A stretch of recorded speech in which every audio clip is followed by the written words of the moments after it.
Friends, Telangana TET and DSC కోసం తయారు చేయబడుతున్న ఈ సోషల్ మెటీరియల్ కేవలం 50 రూపీస్కే మా యాప్లో అవైలబుల్ ఉంది ఫ్రెండ్స్. యాప్ లింక్ డిస్క్రిప్షన్లో ఉంది. ఎస్జిటి స్కూల్ అసిస్టెంట్ సోషల్కి యూజ్ అవుతుంది. 9th క్లాస్ 9th లెసన్ ద్రవ్య వ్యవస్థ రుణం. డిమాండ్ డిపాజిట్స్ అంటే డిమాండ్ చేసినప్పుడు బ్యాంకు ఖాతాల నుండి డబ్బుని వాపస్ తీసుకునే సౌలభ్యం ఉండే డిపాజిట్లు. చెల్లింపులు జరపడంలో డిమాండ్ డిపాజిట్ల అధిక వినియోగం వల్ల ఆధునిక ఆర్థిక వ్యవస్థలో ఇవి కరెన్సీ, నగదుకు ప్రతి రూపంలో ఉన్నాయి. బ్యాంక్లో డిమాండ్ డిపాజిట్లు లేకపోయినట్లయితే నగదు కానీ చెక్కు ద్వారా కానీ చెల్లింపులు అనేవి ఉండవు. ప్రస్తుత కాలంలో కరెన్సీ, డిపాజిట్లు ఆధునిక బ్యాంకింగ్ వ్యవస్థతో దగ్గర సంబంధం కలిగి ఉన్నాయి. ఈ మొత్తం వ్యవస్థని పర్యవేక్షించేది రిజర్వ్ బ్యాంక్ ఆఫ్ ఇండియా. అందువల్ల బ్యాంకుల్లో జరిగే నగదు, చెక్కుల చెల్లింపులు, జమ చేసిన నగదుని తిరిగి తీసుకునే లావాదేవీల్ని బ్యాంకులు గౌరవించి నిర్వహిస్తాయి. బ్యాంకులపై ప్రజలకు నమ్మకాన్ని కలిగించడానికి ఈ వ్యవస్థకు కావాల్సిన మార్గదర్శకాల్ని రిజర్వ్ బ్యాంక్ రూపొందించి అమలు పరుస్తుంది. ప్రభుత్వం కరెన్సీ నోట్లను, నాణాలను చాలినంత మొత్తంలో సరఫరా చేస్తూ వాటిని సరైన స్థితిలో ఉండేటట్లు జాగ్రత్త తీసుకుంటుంది. బ్యాంకుల ద్వారా రుణాలు. ప్రజలు డిపాజిట్ల ద్వారా జమ చేసిన నగదులో కొద్ది భాగాన్ని మాత్రమే బ్యాంకులు తమ దగ్గర ఉంచుకుంటాయి. ఉదాహరణకు, దేశంలో ఉన్న బ్యాంకులు ఈ రోజుల్లో జమ అయిన నగదులో 15% మాత్రమే తమ దగ్గర ఉంచుకుంటున్నాయి. ఇవి కూడా జమ చేసిన డబ్బుని ప్రతిరోజు తిరిగి తీసుకునే ఖాతాదారులకు చెల్లించడానికి వినియోగించడం కోసం బ్యాంకు నందు నిల్వ చేస్తారు.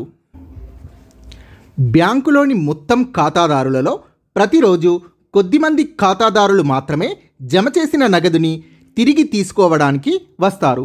కావున బ్యాంకులు తమ వద్ద నిల్వ ఉన్న డబ్బుని వారికి అందించి బ్యాంకు కార్యకలాపాల్ని సమర్థవంతంగా నిర్వహించగలుగుతాయి.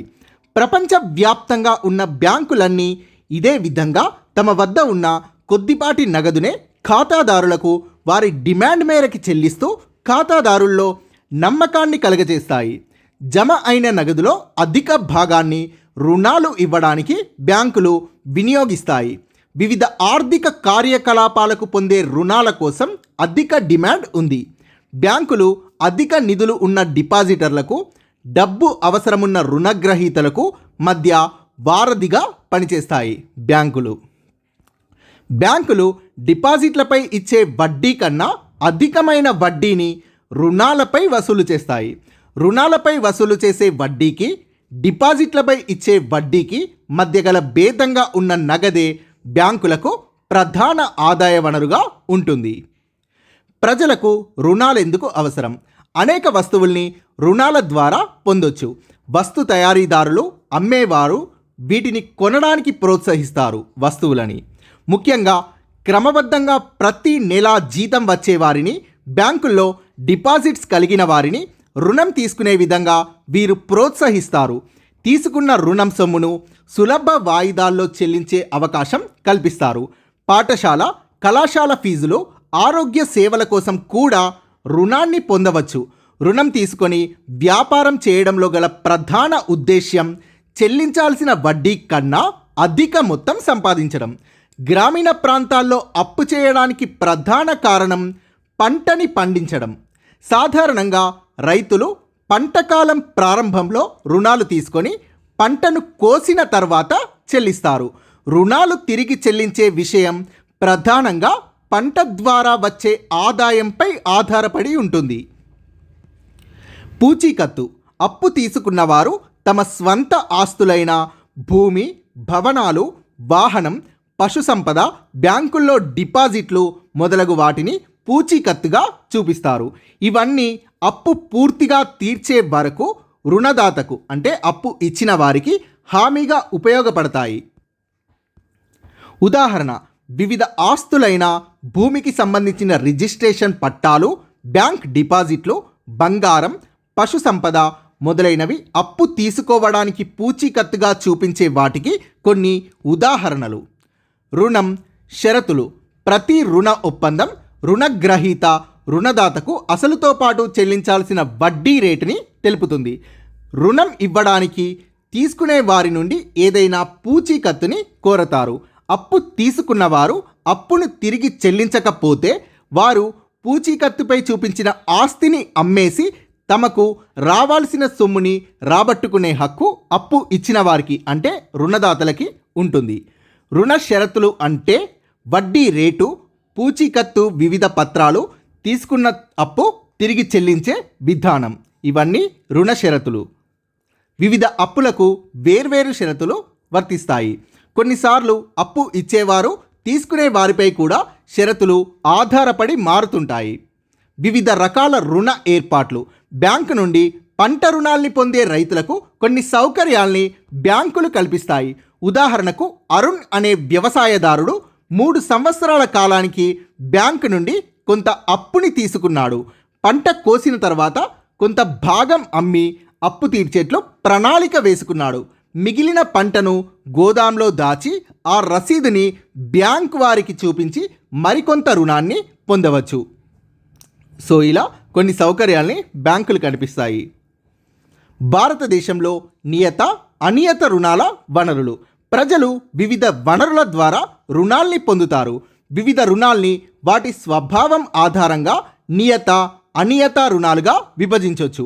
నియత రుణాలు అంటే బ్యాంకుల ద్వారా పొందే రుణాలు మరియు సహకార సంస్థల ద్వారా పొందే రుణాలు నియత రుణాలు. అనియత రుణాలు అంటే వడ్డీ వ్యాపారస్తులు, వర్తకులు, యజమానులు, బంధువులు, స్నేహితులు మొదలైన వారు ఇచ్చే రుణాలు. వివిధ వనరుల ద్వారా గ్రామీణ కుటుంబాలకి అందుతున్న రుణాలు 2003 సంవత్సరానికి సంబంధించి. సో చాలా ఇంపార్టెంట్. సో అధిక మొత్తం వడ్డీ వ్యాపారుల ద్వారా 30%, సహకార సంస్థలు 27%, వాణిజ్య బ్యాంకుల నుండి 25%. సో ఈ టేబుల్లో చూద్దాం. సో పైనుంచి కిందికి తీసుకున్నాను. ఇది 2003 డాటా. వివిధ వనరుల ద్వారా చాలా ఇంపార్టెంట్. గ్రామీణ కుటుంబాలకు అందుతున్న రుణాలు 2003 సంవత్సరానికి. అత్యధికంగా వడ్డీ వ్యాపారాల నుండి 30%, తర్వాత సహకార సంస్థల నుండి 27%, వాణిజ్య బ్యాంకుల నుండి 23%, బంధువులు, స్నేహితుల నుండి 7%, ఇతరుల నుండి కూడా 7%, వర్తకుల నుండి 3%, మరియు అతి తక్కువగా భూస్వాముల నుండి 1%. సో ఇవన్నీ కూడా వివిధ వనరుల ద్వారా గ్రామీణ కుటుంబాలకు అందుతున్న రుణాలు. 2003 డాటా. గ్రామీణులు పొందే ప్రతి 100 రూపాయల రుణంలో 25 రూపాయలు వాణిజ్య బ్యాంకుల నుండి వస్తాయి. బ్యాంకుల తర్వాత గ్రామీణులకు అతి తక్కువ వడ్డీతో రుణాలు ఇచ్చేవి సహకార సంస్థలు, రైతు సహకార సంస్థలు, చేనేత పనివారి సహకార సంస్థలు మొదలైన వివిధ రకాల సహకార సంస్థలు ప్రజలకు రుణాలు అందిస్తున్నాయి. భారతదేశంలో అనియత రుణ వనరుల్లో వడ్డీ వ్యాపారులు ప్రముఖ భాగంగా ఉన్నారు. బ్యాంకులు లాభాల కోసం వ్యాపారం చేసే వర్తకులకు మాత్రమే కాకుండా ఇతర చిన్న రైతులు, చిన్న పరిశ్రమలు, తక్కువ మొత్తం అప్పు తీసుకునే వారు మొదలైన వారికి కూడా రుణాలు ఇచ్చేటట్లు భారతీయ రిజర్వ్ బ్యాంక్ పర్యవేక్షిస్తుంది. ఈ మధ్యకాలంలో రిజర్వ్ బ్యాంక్తో పాటు జాతీయ వ్యవసాయ గ్రామీణ అభివృద్ధి బ్యాంక్ నాబార్డ్ అంటే national bank for agricultural and rural development, national bank for agricultural and rural development. So ఈ సంస్థ కూడా, ఈ బ్యాంక్ కూడా గ్రామీణులకు ఇచ్చే నియత రుణాలని పర్యవేక్షిస్తుంది. రిజర్వ్ బ్యాంక్తో పాటు నాబార్డ్ కూడా గ్రామీణులకు ఇచ్చే నియత రుణాల్ని పర్యవేక్షిస్తుంది. బ్యాంకులు వ్యవసాయానికి ఇచ్చే రుణాల మొత్తం పెరిగినా ఇంకా రైతుల్లో కొద్దిమందికి బ్యాంకులు రుణాలు ఇవ్వడం లేదు.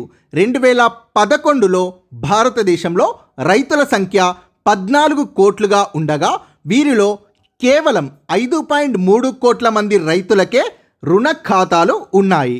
దీని అర్థం దేశంలో 2/3 వంతు అంటే 2/3 మంది రైతులకు రుణ ఖాతాలు లేవు. 9 కోట్ల మంది రైతులు వడ్డీ వ్యాపారులు, వర్తకులపై, అనియత రుణాలపై ఆధారపడుతున్నారు.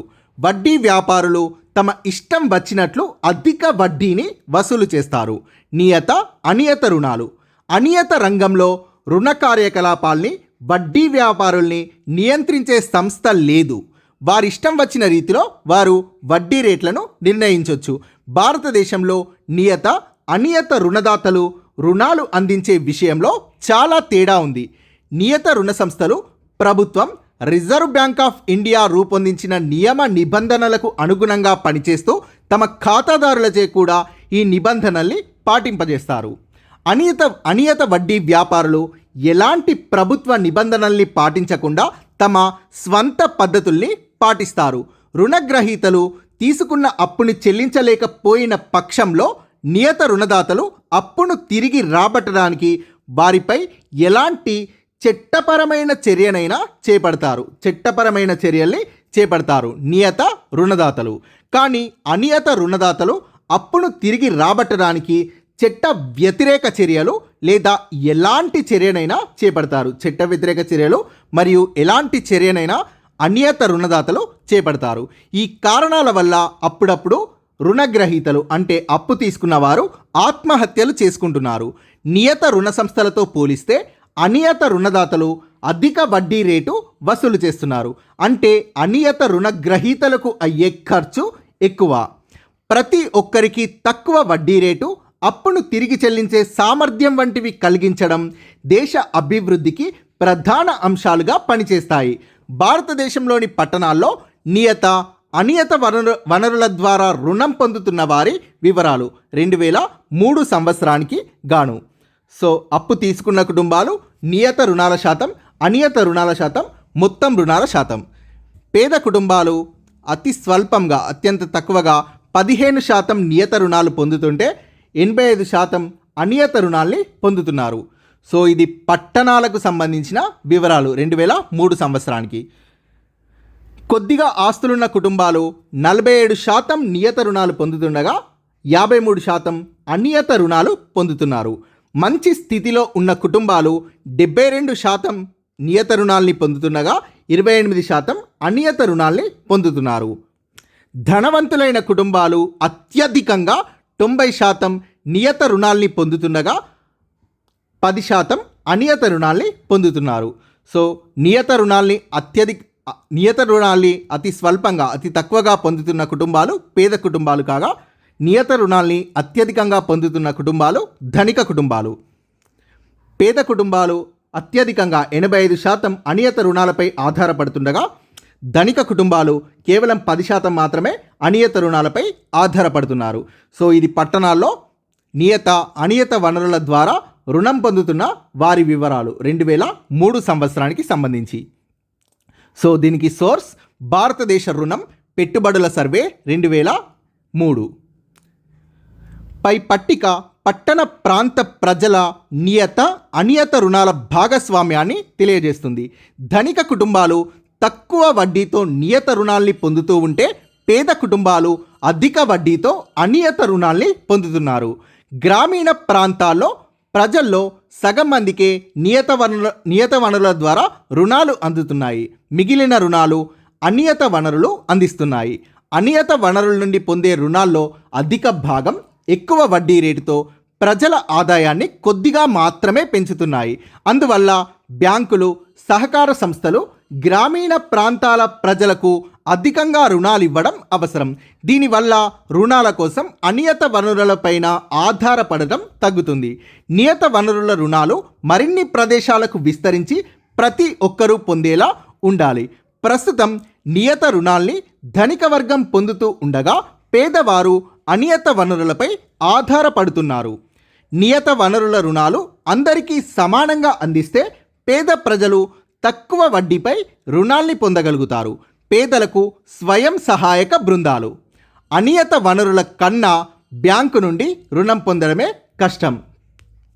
బ్యాంకు రుణాల కోసం సరైన దస్తావేజులు, పూచీకత్తులు అవసరం. పూచీకత్తు చూపించలేకపోవడమే బ్యాంకుల నుండి పేదవారు రుణాలు పొందలేకపోవడానికి ప్రధాన కారణం. ఈ మధ్యకాలంలో ప్రభుత్వ మరియు ప్రభుత్వేతర సంస్థలు పేదవారికి రుణాలు అందజేయడానికి కొత్త పద్ధతుల ద్వారా ప్రయత్నిస్తున్నాయి.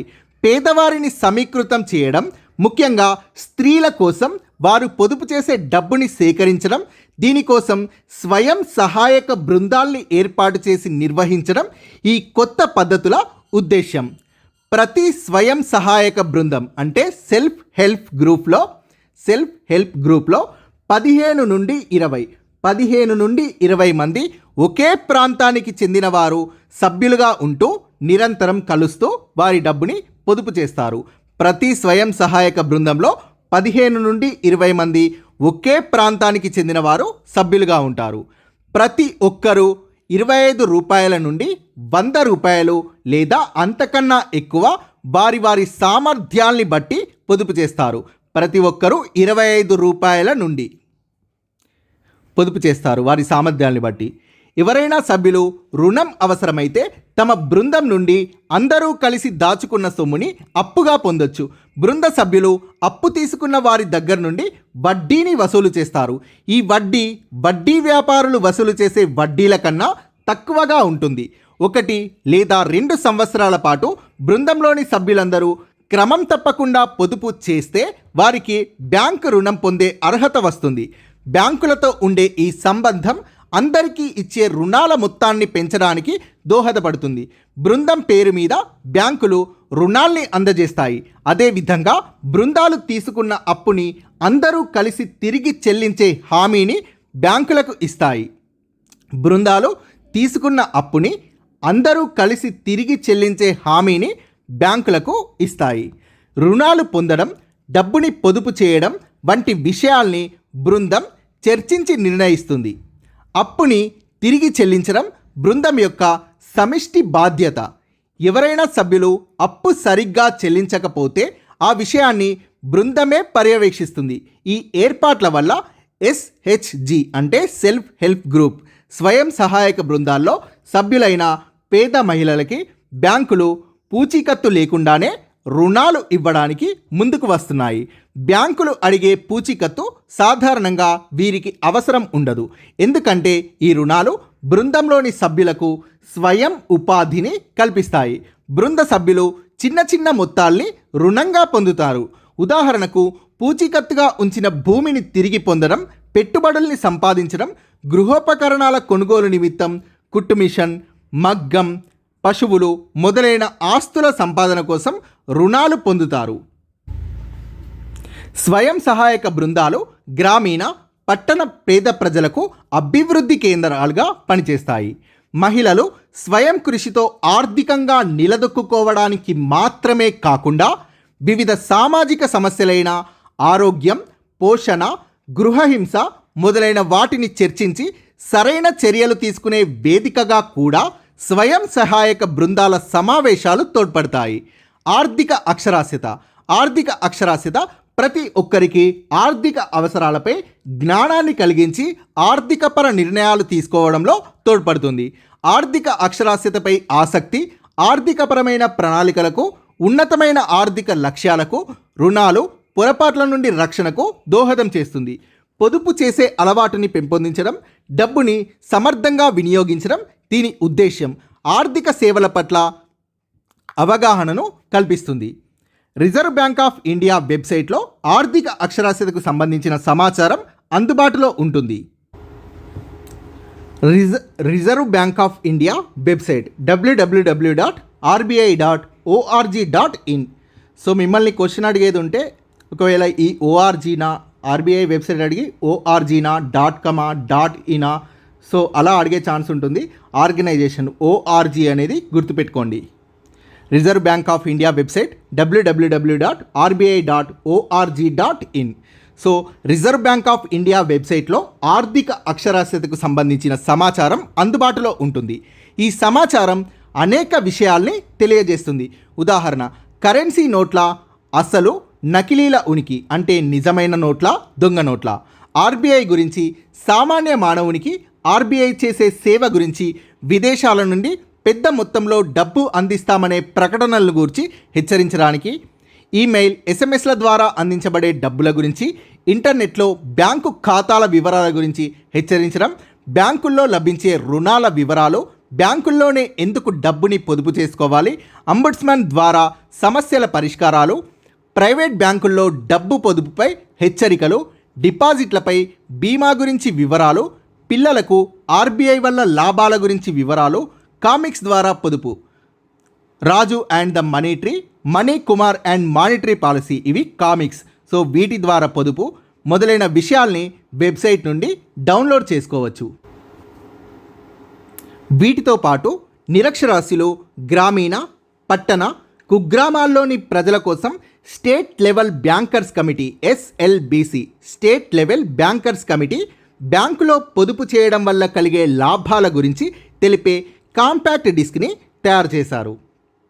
సో కాంపాక్ట్ డిస్క్ని తయారు చేసేది state level bankers committee SLBC అని గుర్తుపెట్టుకోండి. ఆర్థిక అక్షరాస్యత వినియోగదారులకు ఆర్థిక అక్షరాస్యత అనేది వినియోగదారులకు రక్షణ, ఆర్థిక స్థిరత్వం మొదలైన వాటికి అత్యంత అవసరం. నియత ఆర్థిక సంస్థల సేవలు, ప్రయోజనాలు, వాటి ఉత్పత్తుల్ని అర్థం చేసుకోవడానికి ఆర్థిక అక్షరాస్యత అవసరం. అక్షరాస్యత తక్కువగా ఉన్న ప్రాంతాల ప్రజలకు, నియత సంస్థల రుణాలు పొందని వారికి ఆర్థిక అక్షరాస్యత సహాయపడుతుంది.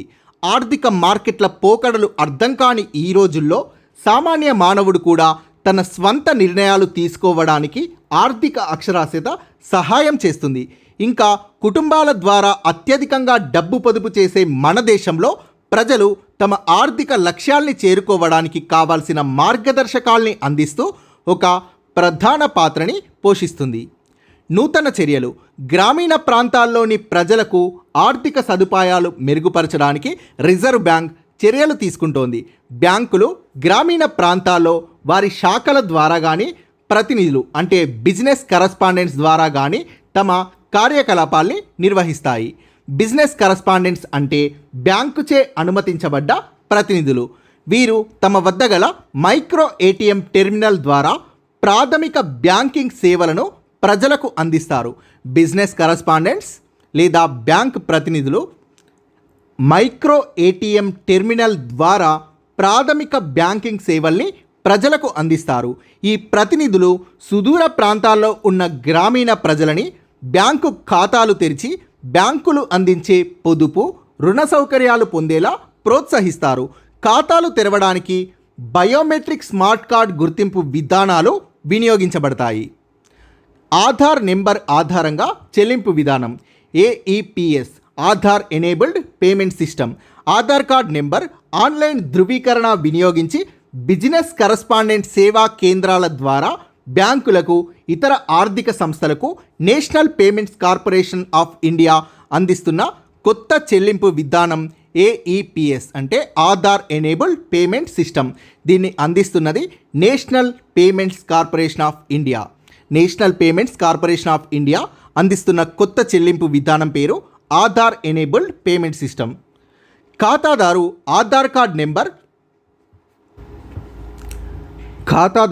తన ఆధార్ కార్డ్ నెంబర్ని ఆధార్ ఎనేబుల్డ్ పేమెంట్ సర్వీస్ సేవలను అందిస్తున్న బ్యాంకులోని తన అకౌంట్ నెంబర్కి యాడ్ చేయాలి. బిజినెస్ కరెస్పాండెంట్స్ వద్ద ఉన్న మైక్రో ATMల ద్వారా ఆధార్ ఎనేబుల్డ్ పేమెంట్ సిస్టమ్ని ఉపయోగించి ఈ క్రింది సేవల్ని పొందవచ్చు. AEPS ద్వారా పొందగలిగే సేవలు క్యాష్ విత్డ్రాయల్, నగదు తీసుకోవడం, క్యాష్ డిపాజిట్, బ్యాలెన్స్ ఎంక్వైరీ మరియు నగదు బదిలీ, money transfer. So thank you friends. Please subscribe this channel.